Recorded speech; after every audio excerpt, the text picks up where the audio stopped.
I wanted to jump in and talk about the advantages of intensive early stocking. This was the part that we skipped over in lecture this morning, so I'm going to go with talking through some of those advantages. The first one that we did get a chance to talk about is that you get improved average daily gain and gain per acre with intensive early stocking. And we kind of went through that one in class. Another advantage of intensive early stocking is that you can reduce the amount of supplement that you have to feed. You'll see a little bit more of this when we get to supplementation next week. But in the first part of the summer, the nutritive value of the forage is high enough and good enough that you don't need a lot of supplement to get stocker cattle to gain well. If you go into the last half of the summer, you need a protein supplement to help those cattle make efficient use of that lower quality forage in the second half of the summer. So if you're not grazing, if you avoid grazing in the second half of the summer, you have reduced supplementation cost. Additionally, because you're owning those cattle half the time, you have lower interest cost per head because you're not borrowing the money to buy the cattle to own the cattle for as long a period. The term of your loan is half the term, and so you basically have half the interest cost of doing this production system. Again, we talked a little bit about the cattle marketing. Oftentimes, selling feeder weight cattle, 650, 750 pound cattle in July is a better market than selling those cattle in October. If you think about the seasonality of the cattle market, typically the lowest cattle prices occur in the fall when most of the country is grazing beef cattle on warm season grasses, and so those grasses decline in nutritive value, and in the fall is when we kind of stop those grazing systems and production systems, whether they be stockers or cow calf or any of those. So we get a glut of cattle come to market in the fall, and that tends to depress prices. And so if we can move our marketing point with intensive early stocking, we move our marketing point back to the middle of July instead of 1st of October. Typically that's a better market for those cattle to go to the feed yard. Feeder cattle that come out of a grazing program like this are going to go into the feed yard. And another reason that this works well is because cattle that go into the feed yard in July basically will be slaughtered in January or sometime like that. So if you put cattle in the feed yard in October, they're going to be slaughtered in the spring. So cattle that get placed in October have to go through the worst part of the winter in the feed yard when they're the least efficient.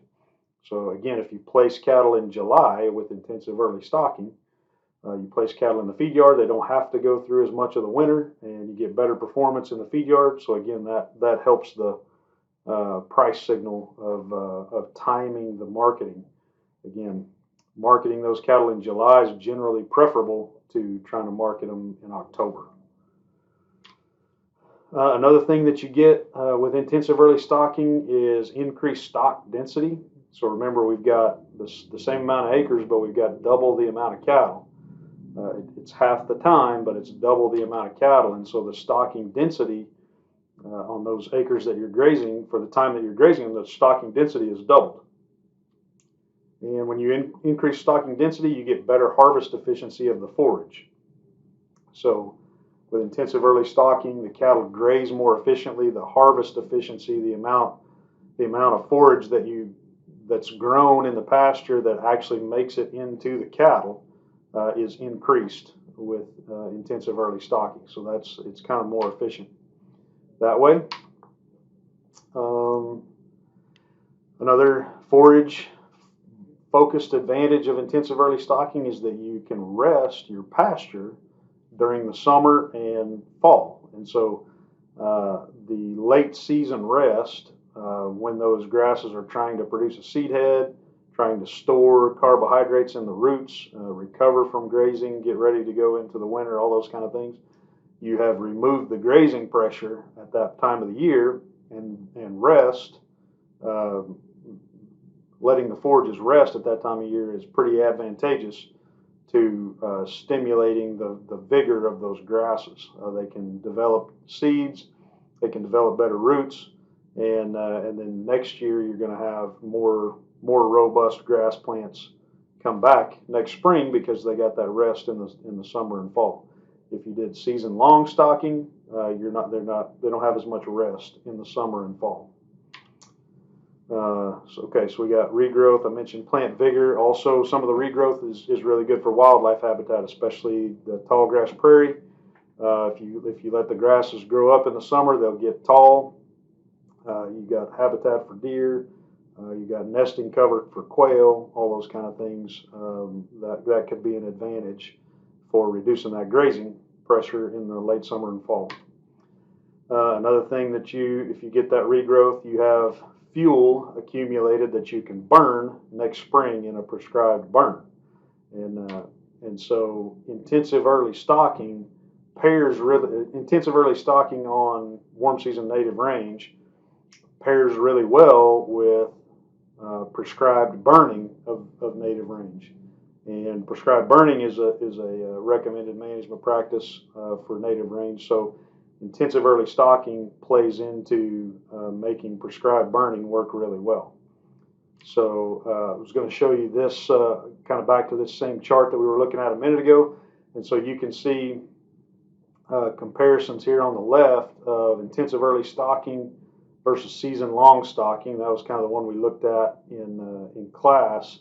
And you see an improvement in average daily gain and a reduction in gain per head. Okay. But then when you start stacking some of these technologies together, right? So let's say that you go all the way to the extreme and you did intensive early stocking plus spring burning, and you compared that to just season long stocking. Okay, so these are kind of two recommended management practices together versus kind of the traditional management practice. You can see the dramatic improvement that you get in productivity. You get your average daily gain almost doubles. Gain per acre is 75% greater, and gain per steer is a little bit less, but it's pretty comparable, really, to season-long stocking. So if you can combine intensive early stocking with prescribed fire, that's really you get synergy there, and that's really an upgrade over just regular old season-long stocking grazing. So those are some other advantages of intensive early stocking. So think about those. Let me know if you come up with another advantage. Shoot me an email or post it in the discussion on Canvas, and we can visit about that. If you got other questions, let me know. Thanks. Bye.